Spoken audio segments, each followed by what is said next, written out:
it going, guys? So I decided to try my hand at doing a bike test. I wanted to do it with the Suzuki RM250 and the Yamaha YZ250. There's a lot of debate out there about which 250 two-stroke is the best, and these two seem to be pretty close to the top of the list for pretty much everyone. So I wanted to kind of dive a little deeper and see the similarities and differences between the two and see if we can get a little consensus on which one would take the top spot. So the way I went about this test was on 2 separate weekends I loaded both bikes up and went to 2 different tracks. The first being a softer, wetter, more rutted track that was a little bit tighter, and the second being a harder base, kind of sandy track that was more wide open and had some elevation change. So I thought this would be a good way to ride the bikes back to back and see exactly how they performed on 2 relatively different tracks, just to get a good spectrum of performance between the two. The Suzuki is a 2006 RM250 RC Edition. I've had this bike for many years and I just finished doing a complete restore on it. The motor is kept completely stock and the pipe and silencer combo are identical to that on the YZ250. The Yamaha is a 2015 YZ250, also with a completely stock motor. These bikes have remained basically unchanged since 2006, making this a fair comparison with the 2006 RM250.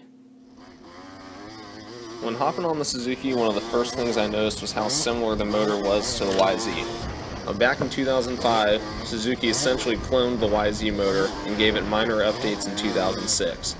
The motor handles and behaves basically exactly like the Yamaha motor, however there is a little bit more vibration, and it seems just slightly less refined, maybe a little less bottom end power as well. The handling of the bikes is where I really started to notice the difference between the two. I noticed the Suzuki is a lot more reactive when you're riding it, and what I mean by that is it changes more to inputs from the rider.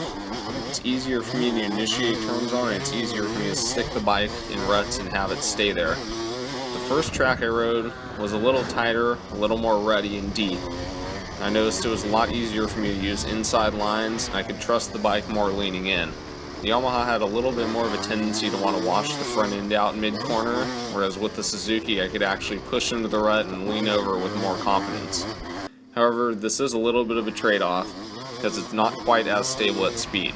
You're going to experience a little bit more head shake with the Suzuki, and I noticed this more on the second track I rode, which was a little faster and more wide open. The Yamaha was a little bit more stable in this area, and I noticed the instability of the Suzuki a little bit more here.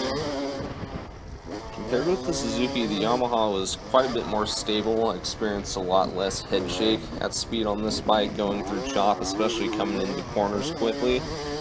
I also noticed that it's not quite as comfortable to lean over in ruts. I couldn't trust the bike quite as much. The front end had a little bit more of a tendency to want to push and ride up the rut rather than stick down and get traction. And this is still with me running the front end lower. I actually moved the forks up in the clamps a little bit to try to put more weight on the front. I still had this tendency. A lot of people like to talk about the SSS forks on the Yamaha, and they are good forks, but they aren't magic forks. They work well and they don't really do anything unpredictable that I can feel, but they're not a huge step ahead of the Suzuki as far as I can tell. Another thing I noticed when I was riding the Yamaha is I tended to take a little bit more outside lines and not go into the deeper inside on the more rutted track. It seemed like this bike liked to carry momentum more around the outside rather than come into the inside of the corner, turn and shoot and power out. It was easier to use the more flowy outside lines on this bike.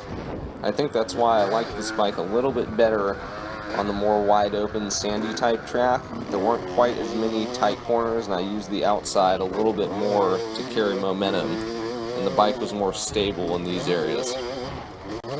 So obviously the question everyone wants to know is, which bike is better? And I think that's a really complicated question. It's going to depend on your riding style and where you ride.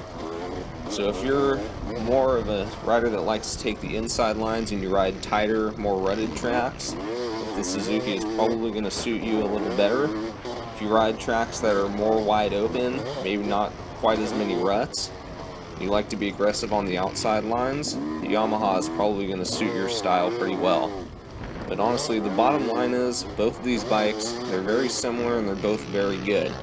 So if you're finishing 5th at your local races on one bike, you're not going to hop on the other bike and instantly start finishing 3rd or 2nd or 1st.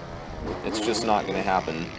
I have a feeling I was probably about the same speed on both of these bikes. I didn't have a way to compare lap times, but I felt pretty much equally comfortable on both.